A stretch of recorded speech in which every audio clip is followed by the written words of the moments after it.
நமஸ்தே. இன்றைக்கி நம்ம டே 30 of spoken Hindi கிளாஸில் பாஸ்ட் கண்டிஷனல் டென்சஸ் தான் பார்க்க போகிறோம். நேற்றுக்கு ஒரு 6 சென்டென்ஸ் பார்த்துருந்தோம் இல்லையா?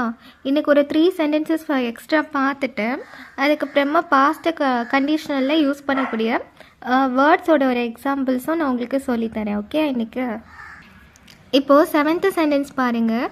गांधी जी न होते तो हमारे देश में एकता कैसे होती. ஒருவேளை காந்திஜி இல்லாமல் இருந்திருந்தா இந்த கண்ட்ரி, அதாவது நம்ம கண்ட்ரியோட யூனிட்டி என்ன ஆகியிருக்கும் அந்த மாதிரி கேட்குறாங்க. ஓகே, அப்போது காந்திஜி நா ஹோத்தே அப்படின்னா காந்திஜிங்கிறது சப்ஜெக்ட், நா ஹோத்தேன்னா இல்லாமல் இருந்திருந்தா, தோ அப்படின்னா அகர், அதாவது இஃப்னா அர்த்தம். ஓகே, இங்கிலீஷில் ஹமாரே தேஷ்மே அப்படின்னா நம்மளோட நாட்டில், எக்தா கேஸே ஹோத்தினா, எக்தானா யூனிட்டி, கேஸானா எப்படி, ஹோத்தி அப்படின்னா இருந்திருக்கும் அந்த மாதிரி சொல்கிறாங்க. அப்போ இந்த சென்டென்ஸில் என்ன சொல்கிறாங்க அப்படின்னா, காந்திஜி மட்டும் இல்லாமல் இருந்திருந்தா இந்த கண்ட்ரியோட யூனிட்டி என்ன ஆயிருக்கும் அப்படின்னு சொல்கிறாங்க. ஓகே, இப்போது 8th சென்டென்ஸ் பாருங்கள். தும் 2 दिन और यहाँ ठहरते तो कलाम जी को ज़रूर देख सकते.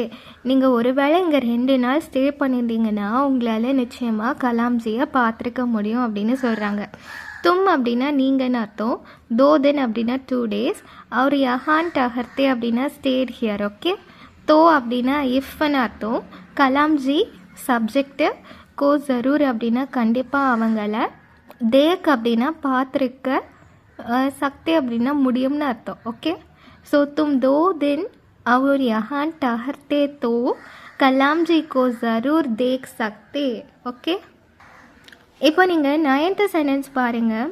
अगर मैं तेज़ चलता तो गाड़ी के आने के पहले ही स्टेशन पहुँचता. If I had walked fast, அதான் அகர் அப்படின்னா இஃப்னு அர்த்தம், மேன் அப்படின்னா ஐ, தேஸ் சல்தா அப்படின்னா வாக்டு ஃபாஸ்ட்டு, தோ காடிக்கே ஆனேக்கே பகலே ஹி ஸ்டேஷன் பहुँचता அப்படின்னா, தோ காடி அப்படின்னா இஃப் என்னால் பிடிச்சிருக்க முடியும் எதை, ட்ரெயினை. ஓகே, காடி அப்படின்னா ட்ரெயின், ட்ரெயின்கே ஆனேக்கே பகலே பிஃபோர் தான் பகலேன்னு அர்த்தம், ஸ்டேஷன் பहुँचता. நான் சீக்கிரமாக வாக் பண்ணியிருந்தா என்னால் நிச்சயமாக ஸ்டேஷனில் போய் ட்ரெயினை சீக்கிரமாக பிடிச்சிருக்க முடியும் அப்படின்னு சொல்கிறாங்க. ஓகே ஓகே, இப்போது இனி அடுத்தது வேர்ட்ஸ் பார்க்கலாம். ஓகே, மெயின் காத்தா அப்படின்னா இஃப் ஐ ஹேட் ஈட்டன்னு அர்த்தம்.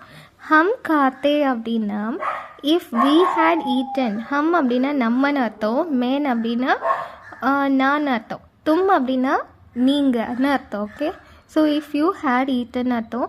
ஆப் காத்தே அப்படின்னா இஃப் யூ ஹேட் ஈட்டன், வஹ காத்தா அப்படின்னா இஃப் ஹீ ஹேட் ஈட்டன், வே காத்தே, வேங்கிறது ஒரு ப்ளூரல் ஃபார்ம் இல்லையா? So if they had eaten. லட்கி காத்தி அப்படின்னா if the girl had eaten அர்த்தம். லட்கியான் காத்தேன் அப்படின்னா if the girls had eaten. இதெல்லாமே இந்த இஃப்ன்ற ஒரு பாசிபிலிட்டிஸில் நம்ம இந்த மாதிரி வேர்ட்ஸ் யூஸ் பண்ணி பேசலாம். ஓகே, ஸோ இந்த 3 சென்டென்ஸும் புரிஞ்சிருக்குன்னு நினைக்க ஒருக்க கூட ரீட் பண்ணிக்கலாமா? गांधी जी न होते तो हमारे देश में एकता कैसे होती. तुम 2 दिन और यहाँ ठहरते तो कलाम जी को ज़रूर देख सकते. अगर मैं तेज़ चलता तो गाड़ी के आने के पहले ही स्टेशन पहुँचता. ओके, இந்த லெசன் இன்றைக்கி புரிஞ்சிருக்குன்னு நினைக்கிறேன். நெக்ஸ்ட் லெசன் நெக்ஸ்ட் கிளாஸில் பார்க்கலாம். என்னோடய சேனலை மறக்காமல் லைக் பண்ணுங்கள், ஷேர் பண்ணுங்கள், சப்ஸ்கிரைப் பண்ணுங்கள். தன்யவாத்.